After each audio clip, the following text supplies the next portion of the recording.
And the nice thing is, though, I got Drake. Drake's going to produce all this. You want to pull this mic so you're chewing on it. There we go. You good? Yeah, I'm good. All right, you ready to roll? I'm ready to roll. Let's do it. First one ever. Yeah, I know. We're doing it. Like old day. Oh, man. Hey, everybody, welcome to the HSA podcast. Today I have a very special guest with us, Coach Andrew Fountain. I met him as we were both coming up in the player development or the coaching ranks.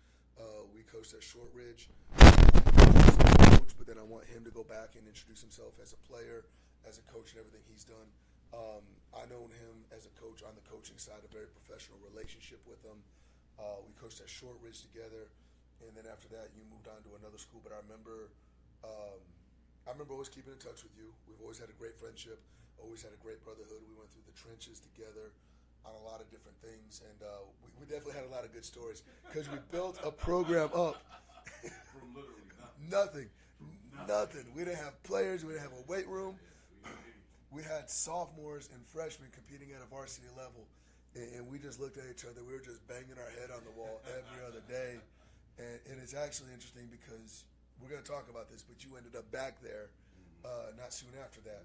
But real quick, before we get into that, Coach Fountain, I want you to take a step back and talk about your playing career. Where did you start? What did you do? Who is Andrew Fountain, the player? Well, I'm originally from Gary, Indiana, so I went to Portsmouth High School. Played there. Then once I graduated, ended up trying to figure out what I was going to do when I graduated. I had went to Indiana State. Ended up walking on there for a hot second. Had a cup of coffee. Didn't do it all my time there, but I did end up walking on there. Well, real quick, that is an accomplishment. To walk on at a Division School I is not just, oh, I barely made it. Like that's an accomplishment. The funny part about that story is like I was still trying to. I had aspirations, obviously, like everybody was to college basketball. One of my coaches were, and I was decent in high school. I wasn't like this, I wasn't anything like that. But I mean, I voiced my opinion to my coaches about like, man, I want to go somewhere in Florida. And luckily, I had some coaches that really believed in me. It was like, hey man, if you keep working, you can get there. The funny thing about it is one of the assistant coaches, he had some ties into Indiana State somehow. I don't know what happened, but they wrote me some letters of recommendation. Didn't know that these letters were written. So they went behind your back and wrote it. Yeah. Okay. So I'm at school. We're almost like halfway into the quarter, and trials are getting ready to come up or whatever. And we're in the gym. We were playing. And a lot of the assistant coaches and players used to come in there and play like in the little rec center area. Just so happens I get these guys are coming in, and coaches get on the floor, and I'm on their team. I'm like, oh man, this is my time. Yeah. So I get on there and I'm killing. I'm really shooting the ball well. I'm making good plays. And after that, I was like, oh man, I hope they even notice. And trial comes, I do really good, and they call me back. And it was like, man, I know your name from somewhere. You know what I'm saying? I just don't know who you are. They asked me who I was after those games. Yeah. And I was like, and they was like, man, I know. And one of the coaches did say, he was like, man, I know that name from somewhere. Don't know where, but I just know that name. Yeah.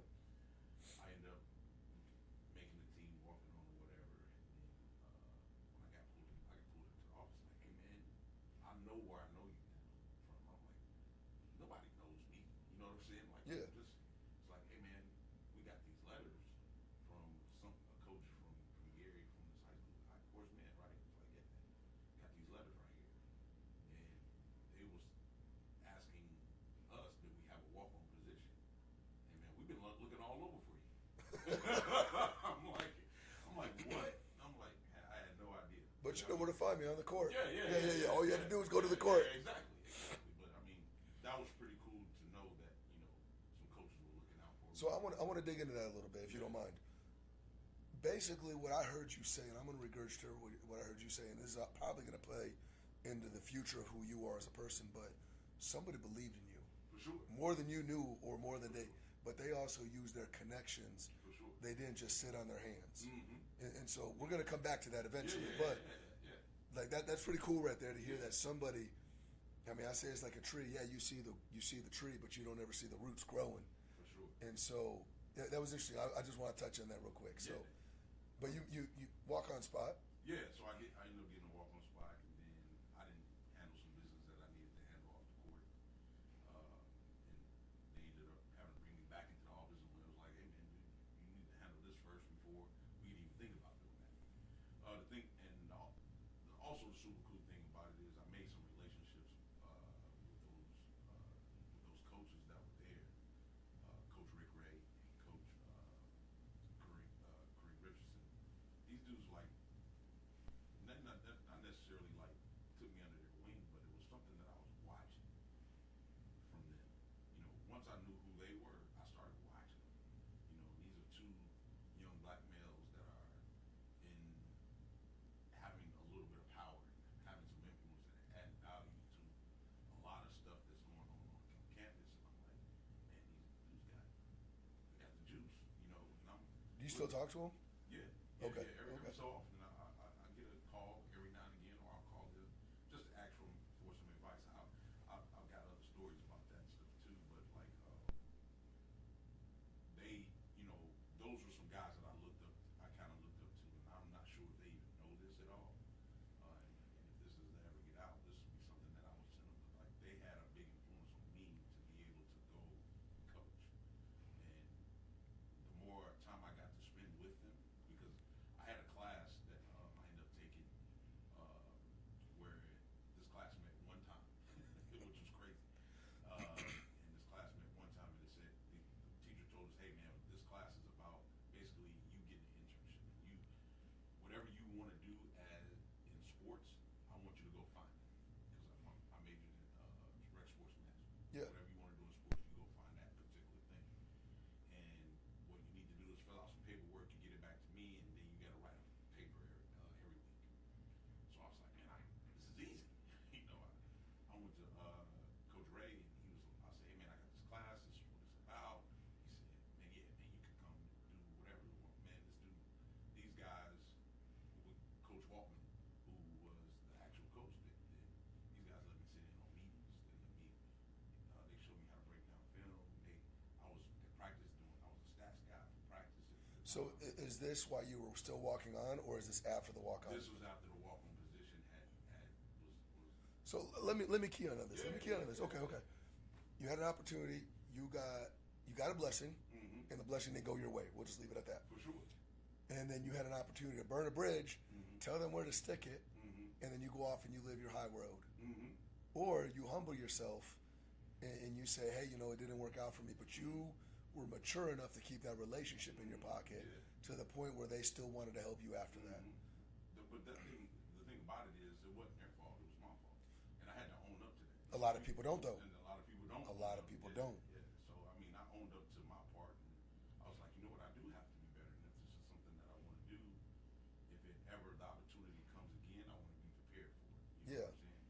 And then once I got kind of off into this coaching realm and trying to figure out what I was going to do next, I mean, this was like right up my alley. And Coach Ray brought me into his office once that particular class was ended, and he was like, "Hey man, I think I just see." He was like, "Man, I see you interact with the players. I see you how you interact with us, man. I think you would be a really good coach." You didn't lie. I was like, "Dude, nah, man." You didn't lie. I was like, "Nah, man, this is not something that would ever. I would never be able to do that." He was like, "Yeah, man, I think you need to think about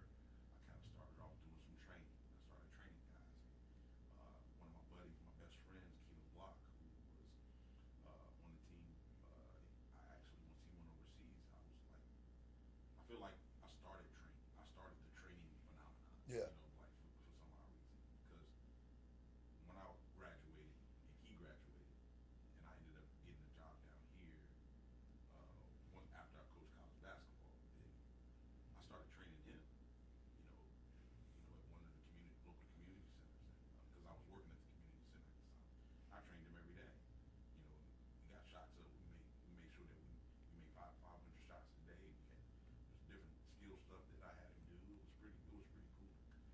But I mean, to say all that, I mean, you know, those guys were the guys that I looked up to be where I'm at today, I guess you could say. No, and then skipping forward a little bit, you were at Shortridge, Mm-hmm. so you got into coaching. Mm-hmm. How long were you coaching before you and I crossed paths? Was that your first job? No, that was actually my first job in Indianapolis. Okay. After I graduated Indiana State, I ended up getting an internship at Purdue Calumet, Okay. and I got an internship with the rec sports program, but I also did an internship with the basketball team. And Gary Hayes was the coach then. He former coach of the Griffith team that went to the state championship. Mm. He kind of let me do whatever when I got there. You know, when I got there, I kind of just like I put guys in workout programs. He let me take over the weight program, individual workouts. I did all that stuff, and then he was like, "I don't have to do that. This is all you."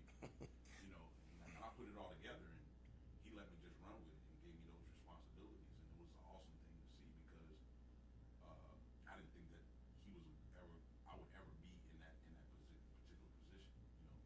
And it's funny because when I was younger, and you weren't on staff together, Mm-hmm. and it was never us butting heads. Mm-hmm. It was always, you know, hey, you want to do this, and I support you, you supported me. And a lot of young coaches, they butt heads, and that's one reason I wish I was old enough to understand who I was working with, and I always had a respect for you because it was never me versus you. Mm-hmm. It was all of us in the same room working at the same part. And I mean, it's just good to see that happen because I know I've always had a high respect for you, even when we were working together. We didn't always agree with each other, but we didn't need to agree with each other. We were here to win games. Whatever best decision wins goes. And so, so you went from there to Shortridge, and then Shortridge. Where did you go after Shortridge? So I went from Calumet College, then I took some time off, then I went to Shortridge, and then I went to Fishers. Okay. I stayed at Fishers for 9 years, coached under Joe Leonard. Yep. And for 6 of those 9, and the last 3 I coached under there with Matt Moore. Okay. He's at Warsaw now. 2 great coaches. I learned a lot from those guys. I can't even express my gratitude towards both of those coaches. Absolutely. I learned a lot of things from Coach Leonard about relationships, how to build relationships with your players, and how to not just build relationships with players, but build relationships outside of your program. And that is huge. And like how he took care of the janitors, how he took care of certain teachers that helped out the program. Like he did everything for those people and made sure they felt a part of it. Coach Moore, it was more, he showed me how to build a program, which is really cool to see because I applied for the job when he applied for the job. And again, this goes back to like humbling myself to see, because I could have been mad about the situation, Oh. but I wasn't. You know, the thing about it is he got the job, and one of his first calls was me. You know, and I'm thinking like, man, should I stay? Should I go? You know, what should I do? But one thing that I thought about was like, the one thing I've never seen was how to build a program from the beginning, and I was able to see that. Yeah. Matt. And he did a great job of building that program to where it was, continuing it from where Coach Leonard was to where it is now.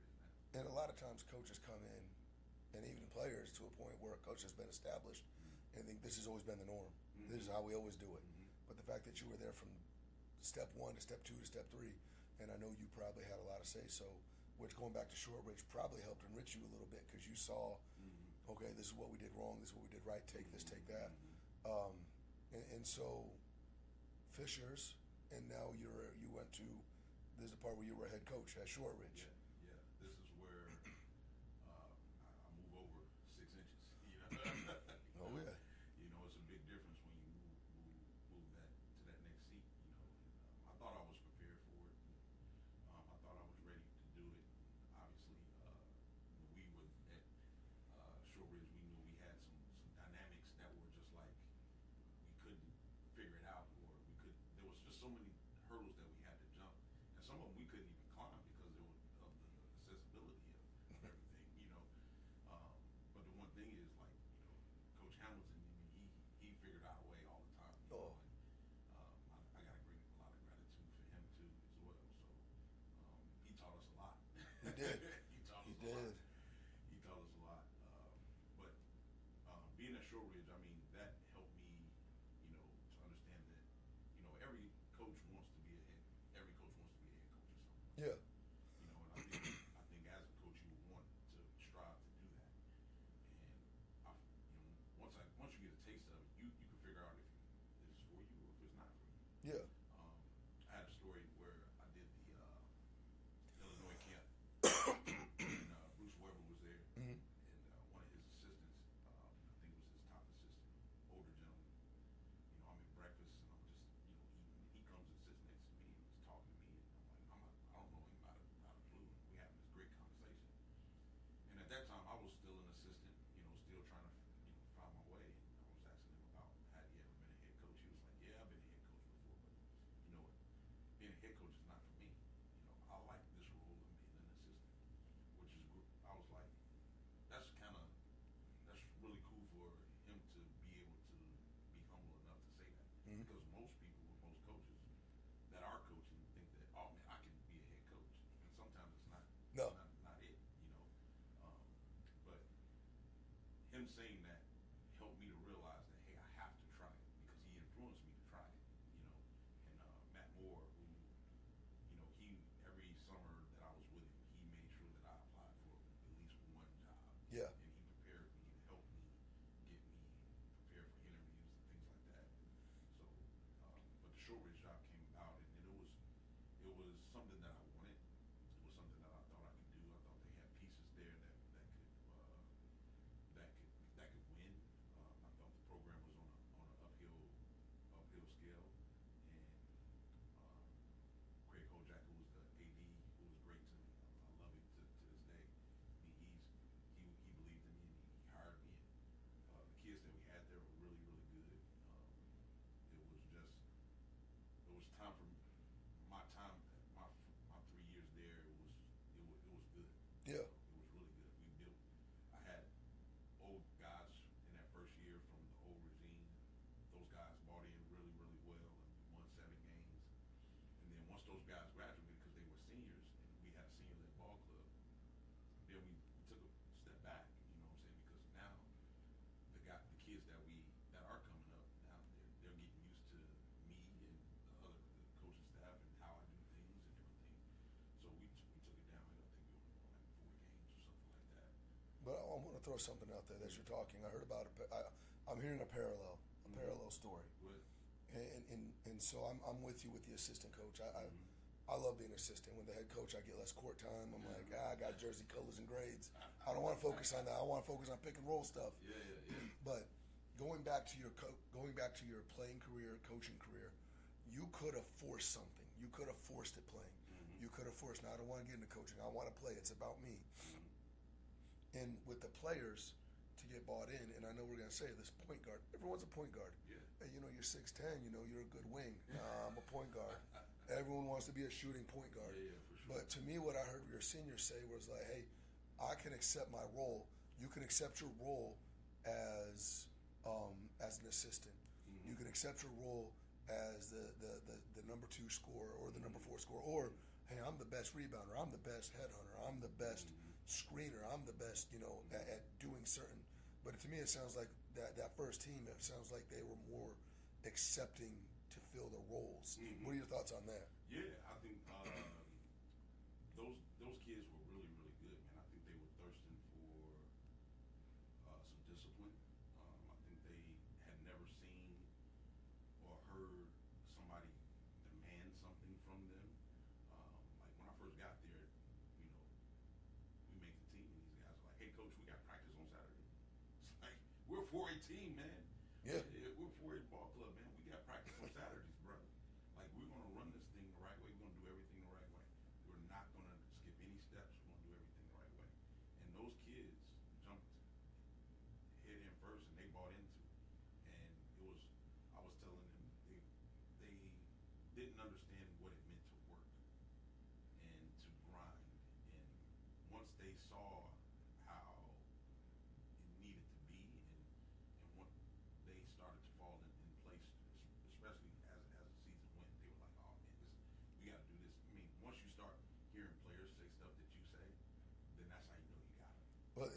and something else.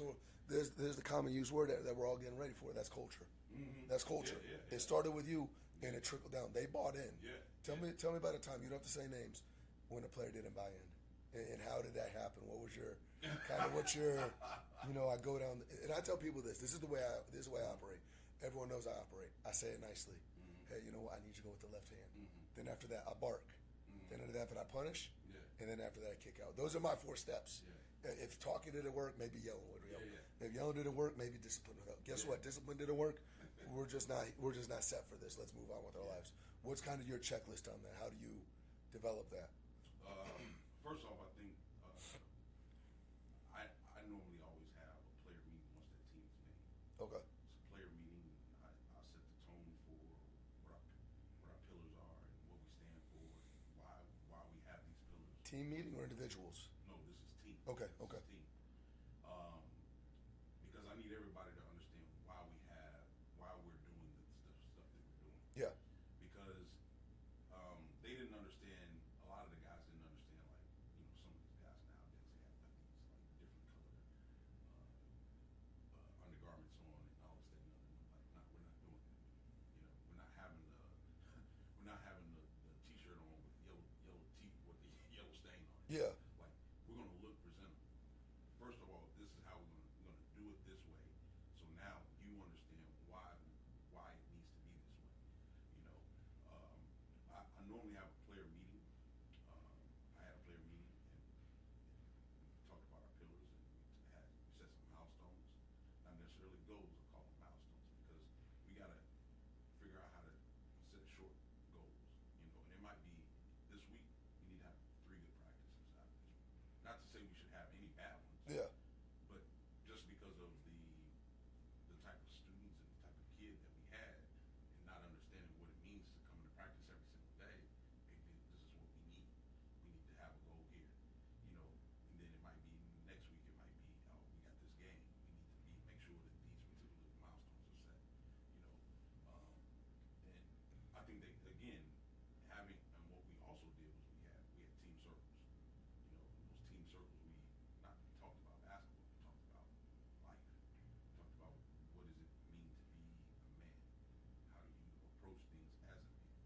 Things of that nature. I got a good story about a kid that we were watching film and getting ready to play. Film was supposed to be at 4 o'clock. Like 4 o'clock film. We need more time. You should have been in there warming up. We'll come in for film at 4. Kid texts me at 3:55. Says, "Hey, I got a haircut, man. I don't think I'm gonna make it to film." Haircut. Yeah. I said, what? I said, what? I didn't even answer. So he comes walking in, 3:15, 4:15, almost 4:30 or something like that. And he looks at me, doesn't say sorry, doesn't say anything, just kind of gets stripped down. And we're getting done. We're in the locker room. We're getting done with filming. It's like getting ready to go back out. And he doesn't say anything to me. I was like, okay, so this is the route we're going. Yeah. Okay, this is where the culture part that you're talking about starts to set in with you. So I was going to start him this game. And we go out and we come back in. I normally would write the starters and who would start on the board. His name wasn't up there. And he was like, what? So I kind of get after him in the locker room. So the whole pre-game speech is about him and about how we don't do that. We don't do that. Yeah. You know what I'm saying? That's not culturally acceptable. This is not acceptable. You missing a film session is not acceptable. What does that say to your teammates? I said, you can be mad all you want, but I was the one that missed. These guys didn't miss. So I'm not going to punish them for missing, and I'm not going to reward you for missing. You know what I'm saying? So that's not what we do. So he's sitting there pouting and this, that, and the other. And I was like, and I told him, I said, if you sit on that bench and pout throughout this game, you will not play another minute for me. Because it's bigger than that. So he's out there. We start the game. He doesn't start. I don't play him the first quarter. Don't play him the second quarter. I don't play him until maybe a minute to go in the fourth. So he walks off the floor. We end up winning the game. It was great. We end up winning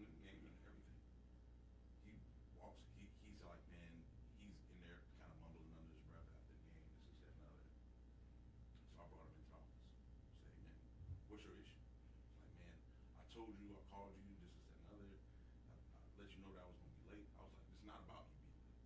It's about your priority and what was most important at that point in time. So I'm not missing a film session to get a haircut. I'm not doing that. And the bad part about a haircut wasn't even that great. You know what I'm saying? So we're going back and forth, and once he, and long story short, he understood where it was coming from. After that, he was our best guy. He was our best guy. But once you set that tone, But yeah. and again, going back to what we said, and this is the parallel of your life.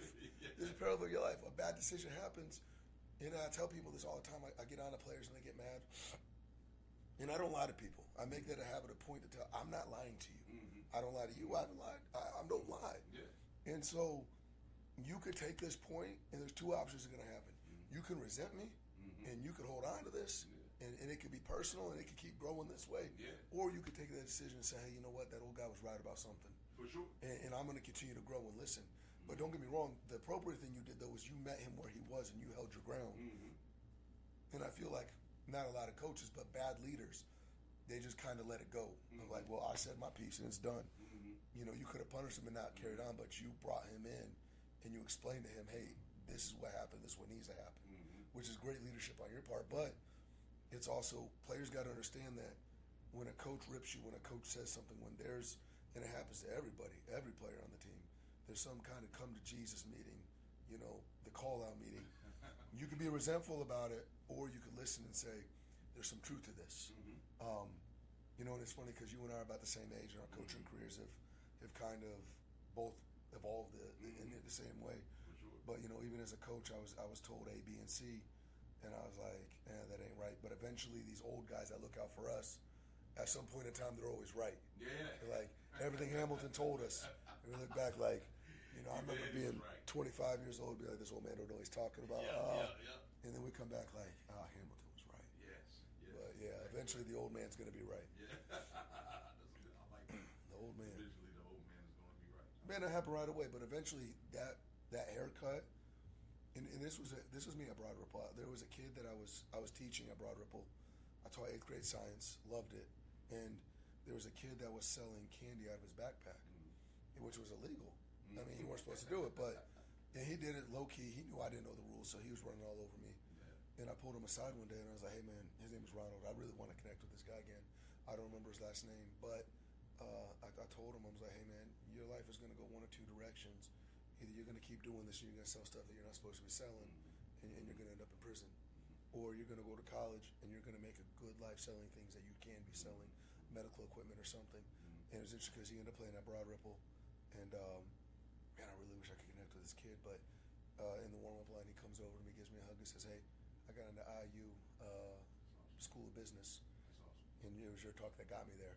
But it was one of those, he could have looked at me and said, "Nah, old man, you don't know what you're talking about." And it's funny because I'm correlating this life of there's a point where you get to make a decision.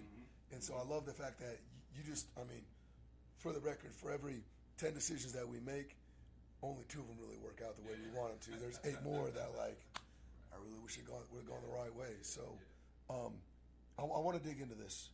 You said something years ago that said, Paul, you got to understand, when a kid gets to the high school level, and this is the part where we're really getting into the meat of things. By the time a kid gets to the high school level, I'm the 5th person to contact that person. You have the parents. You have the player development coach. You have the AAU coach. And then you have some kind of, I forgot who it was, a handler or someone like that, someone that's making moves for the kid. I'm the 5th person, so you've already had 4 major influences on that kid before you get a chance to work with them. What is that like? Like, what is that, a good thing, a bad thing, the negatives, the positives? Where are you with that? I think every kid now, I mean, they have to have a support system in hand, especially if they're getting good, obviously. You know, so like, I mean, their parents have to, one, they got to be parents, let coaches coach them. Tell me what that looks like, though. What does a parent being a parent look like specifically?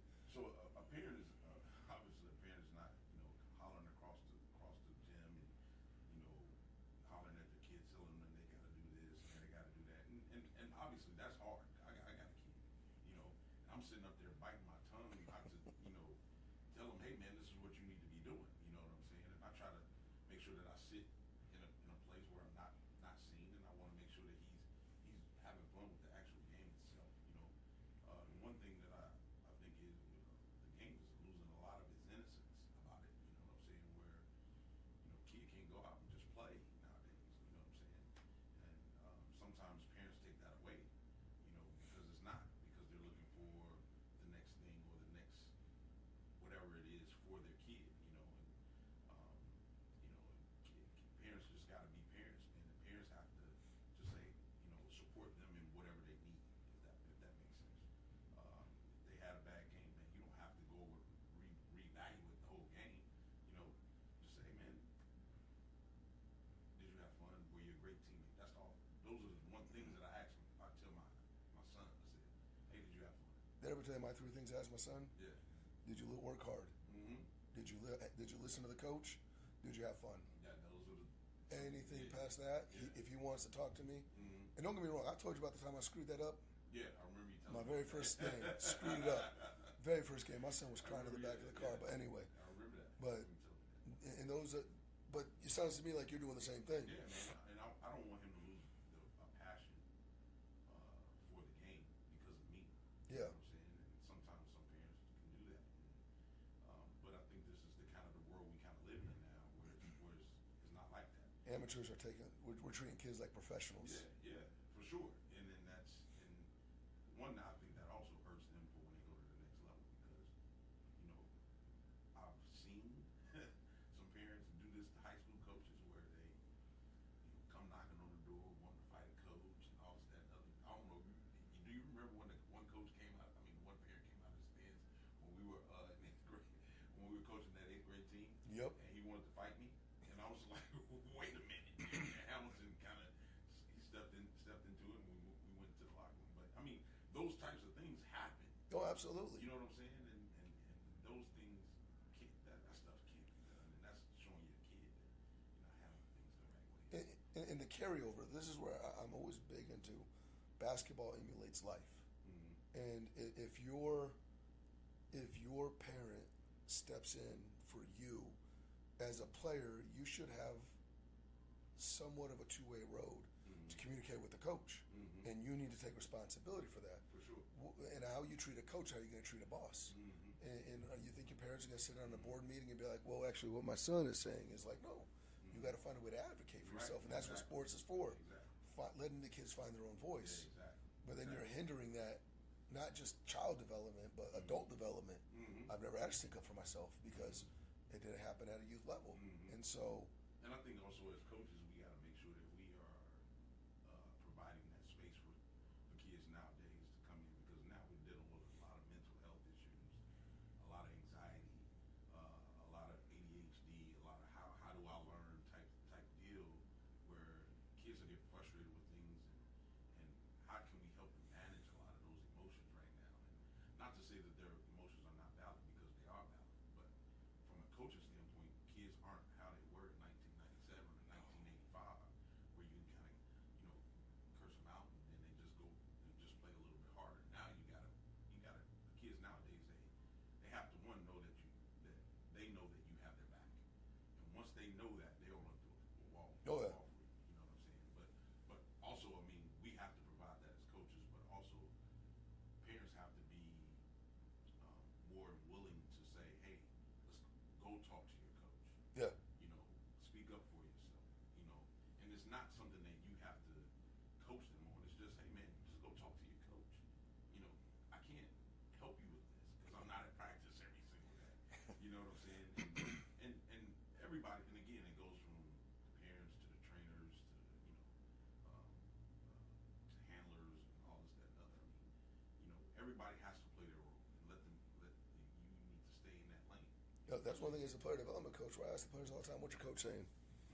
And I know a lot of them. Like if a Mount Vernon kid came to me right now and said, hey, I need to do ABC, I'm going to listen to that, and I'm going to go home and I'm going to call you. Yeah. Hey, this kid said ABC.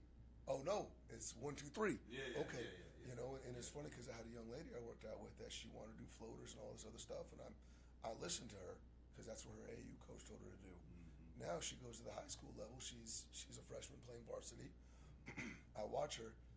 and she's not using the stuff she said she needed. Yeah. And so now she's coming back through midway through the season. I'm like, hey, instead of these floaters, maybe we should have been working on that Luka back down, that Barkley back down.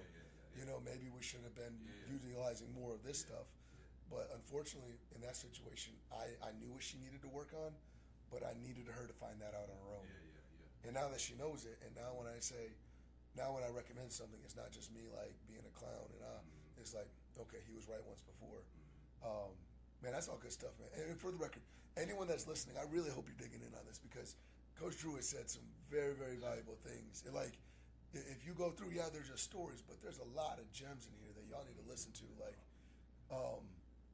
I got one more question for you, and then we're out of here. You're now the commissioner of worldwide basketball, or at least America. Whatever rule Andrew Fountain says goes. It could be a 4-point line. It could be, you know, everyone has to make 500 layups before they can play in a league. Any rule you say has to anything. You can limit games. You could do away with the high school basketball. You could do away, if you were to restructure, do anything, what would it be? Whatever it says goes. Oh man, I don't know. This is my hot spot question, by the way. This is a great question, man. Like, I think I would say all kids would have to play outside during the summer. Ooh. No indoor gyms. No indoor gyms. All concrete. All concrete. With the breeze and everything. Double rims. The double rims. Chain nets. All that. Oh my Or gosh. No nets. None of that stuff. I think you got to think, and I'm probably sounding old, probably right now. Oh, we sound really old right now. I love it. I love it. But like, I think in the summertime, that's where you got better. You know what I'm saying? I think in the summertime, you get better in that sense of like everybody comes together in that time. There's no real structured basketball at all, and the thing about it is you get to make decisions. Yeah. Like kids nowadays, they're not making decisions. Like it's you making a decision for them, or me making a decision for them, or mom or dad, or whoever else that's in their life that's making that decision. Like when me and you played, I hate saying that, but like you went to a court and like your job was to pick your five. Mm-hmm. And then that five determined if you won or not. You know, if you stayed off the court for the next 7 games. Yeah. But also you get a chance, but also I would put in a rule of you have to play, the younger guys have to play with older guys. You know, and those older guys have to mentor those younger guys. Oh. Because I learned a lot from a lot of the older guys that I played with. And those guys would like, some of those guys would come pick me up and say, man, let's go hoop. Yeah. And I'm like, all right, yeah, dog, I'm coming to hoop with you, dog. You know? And it's funny though, because if you were out the outside looking in, so I've got to play at Hurlburt Field in Florida, and there was a weight room that overlooked the court. And if you were to stand on that weight room and overlook the court, you would have thought it was child abuse. I coming out with bloody noses, I'm holding my mouth, and I'm getting thrown around and rocked to the court. But it's also interesting because that was the point where, like I got my nugget rocked, but that guy that hit me and totally took my head off was the first guy to pick me up and say, hey man, you got to see that screen coming. Yep, exactly. Hey man, you got to get your hands up. Like, but it was the punishment happened and then the lesson happened. And so I agree with that. I agree with that. And I remember there was a 6'8" guy from Brooklyn who was, this is And One mixtape. You know, he would always tell me stuff, and it would just like, I don't think anybody had a bigger impact on me. And I don't even know the guy's name. I just knew he was Brooklyn at 6'7". And but man, I like that rule. Andrew, hey man, this has been fun, man. I really hope that the people listening to this, there are so many parallels that you could be taking of making decisions. You also don't understand how small the world is. For sure. It's a big world, but it's a small world. If you and I went through our contacts, you'd be surprised how many people we can meet within 2 or 3 phone calls from us. Not to mention the playing world too. You burn a bridge that you could have very well made those Indiana State coaches upset. Burned all those bridges. They got to call Hamilton like, I got nothing good to say about him. And also at the same time though, I just want you to understand that from day one until now, I've kept a good relationship with you because the absolute respect I have for you as a person, as a dad, as a human, as a coach, and the coach being the last part, but all the other ones being more crucial than the coach. I saw that maturity growing up and coming up with you because you and I were in the same boats we could have butted heads. We could have been frenemies. But you know, you're one of those guys that I've always secretly rooted for. You know, I go check the scores at Shortridge and at Mount Vernon, and I'm like, I'm glad he's doing well. I'm glad he's doing well. So I appreciate you, man. I have the utmost respect, and make sure you subscribe. Make sure you listen. There's a lot of good stuff coming. Thanks, Drew. Appreciate you, man. Yeah. Let's see. How much time do we get? 41 minutes. I hope I answered all those questions. You answered all of them, man. That's exactly. Hey,